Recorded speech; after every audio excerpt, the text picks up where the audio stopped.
मला आठवणी अशा आहेत की बाळासाहेब अतिशय प्रखर हिंदुत्ववादी होते. विशेषतः मुंबईत दंगली झाल्या तेव्हा सगळ्या हिंदूंचं रक्षण करण्याची मोठी भूमिका त्यांनी केली.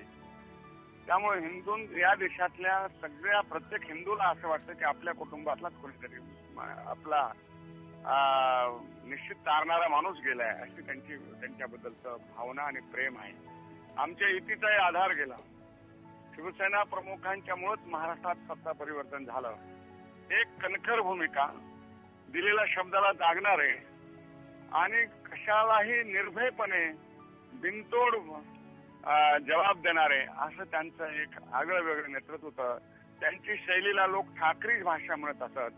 असं एक म्हणजे दुर्मिळ अशा प्रकारचं त्यांचा स्वभाव होता. असं आणि सगळ्यांना मुला जितके कणखर होते तितकेच ते मृदू होते. लहान मुलांच्यावर जसं प्रेम करावं तसं त्यांनी आमच्यावर प्रेम केलं. ते आम्हाला कधीच विसरू शकत नाही.